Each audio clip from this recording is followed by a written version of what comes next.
मौसम हज सन 13 नबूवत में यसरब के बहुत से मुसलमान और मुशरिकीन हज के लिए आए। मुसलमानों ने तय किया कि रसूलुल्लाह सल्लल्लाहु अलैहि वसल्लम को मक्का के पहाड़ों में चक्कर काटते, ठोकरें खाते और खौफ व हिरास के आलम में ना छोड़ेंगे।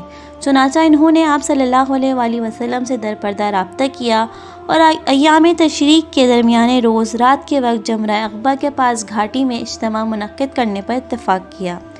मुक़र्ररा दिन ये लोग अपनी कौम के साथ अपने डेरों में सो गए और जब रात का पहला तिहाई हिस्सा गुजर चुका तो चुपके चुपके एक एक दो दो आदमी निकल कर अक़बा के पास जमा हुए। ये कुल 73 आदमी थे, 62 खजरत के और 11 औस के। इनके साथ 2 औरतें भी थीं। फिर नबी सल्लल्लाहु अलैहि वसल्लम तशरीफ़ लाए। आपके साथ आपके चचा हज़रत अब्बास भी थे। वो अभी तक अपनी कौम के दीन पर थे, लेकिन चाहते थे कि अपने भतीजे के मामले में मौजूद रहें और इनके लिए ठोस इत्मीनान हासिल कर लें। सबसे पहले हज़रत अब्बास रज़ियल्लाहु अन्हु ही ने बात की। उन्होंने कहा, रसूलुल्लाह सल्लल्लाहु अलैहि वसल्लम अपनी कौम और अपने शहर में इज़्ज़त और हिफाजत के साथ हैं, लिहाजा अगर तुम्हारा ये ख़्याल है कि तुम इन्हें जिस चीज़ की तरफ बुला रहे हो इसे निभाओगे और इन्हें इनकी मुखालिफिन से बचा लोगे तो तुमने जो ज़िम्मेदारी उठाई है इसे तुम जानो, वरना इन्हें अभी छोड़ दो।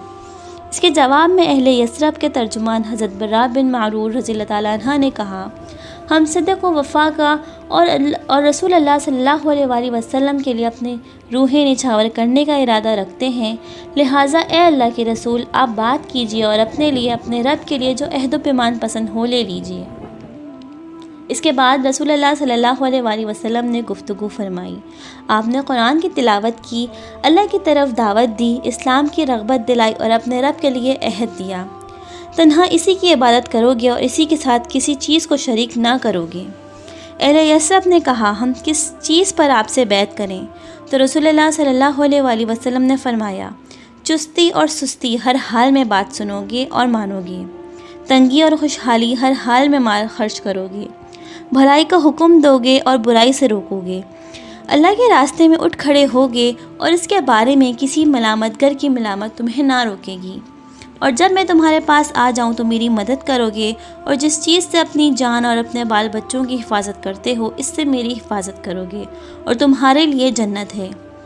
हज़रत इबादा रज़ियल्लाहु अन्हा से एक रिवायत में है कि हमने इस बात पर भी बैत की है कि हुकूमत के बारे में अहले हुकूमत से नज़ा ना करेंगे। इस पर हज़रत बर्रा बिन मारूर रज़ियल्लाहु अन्हा ने आप सल्लल्लाहु अलैहि वसल्लम का हाथ पकड़ा और कहा, हाँ, इस ज़ात की कसम जिसने आपको हक़ के साथ भेजा है, हम यकीनन इस चीज़ से आपकी हिफाजत करेंगे जिससे अपने बाल बच्चों की हिफाजत करते हैं, लिहाजा आप हमसे बैत लीजिए। अल्लाह की कसम हम फ़रज़ान ज़रब व हर्ब हैं और हथियार हमारा खिलौना है। हमारी यही रीत बाप दादा से चली आ रही है।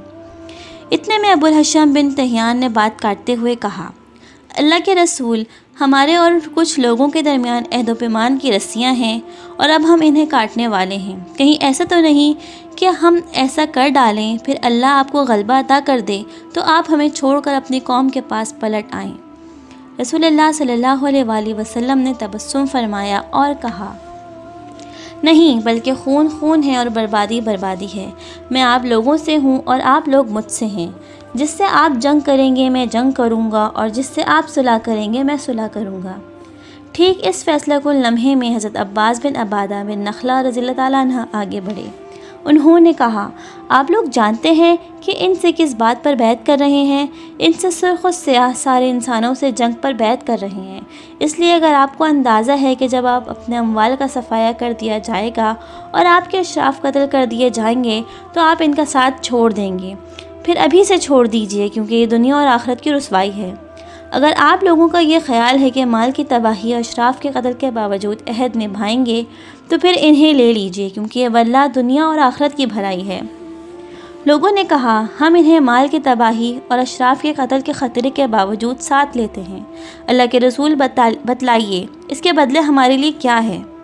आपने फरमाया, जन्नत। लोगों ने कहा, अपना हाथ फैलाएं। आपने हाथ फैलाया और लोग बैत के लिए लपके, मगर ऐन इसी वक्त आपका हज़रत असद बिन ज़र्रार रज़ियल्लाहु अन्हु ने पकड़ लिया और कहा, अहले यसरब ज़रा ठहरो, हम आप की खिदमत में ऊँटों के कलेजे मार कर اس یقین کے ساتھ حاضر ہوئے ہیں کہ آپ اللہ کے رسول ہیں۔ آج آپ کو یہاں سے لے جانے کے معنی ہیں سارے عرب سے دشمنی، اپنے چیدہ سرداروں کا قتل اور تلواروں کی مار۔ اب اگر آپ لوگ یہ سب برداشت کر سکتے ہیں تو انہیں لے لیں اور آپ کا اجر اللہ پر ہے، اور اگر آپ لوگ اپنے متعلق کوئی اندیشہ رکھتے ہیں تو انہیں بھی سے چھوڑ دیں، یہ اللہ کے نزدیک زیادہ قابل عذر ہوگا۔ لوگوں نے کہا، اسد اپنا ہاتھ ہٹائیے، واللہ ہم اس بیعت کو چھوڑ سکتے نہ توڑ سکتے ہیں۔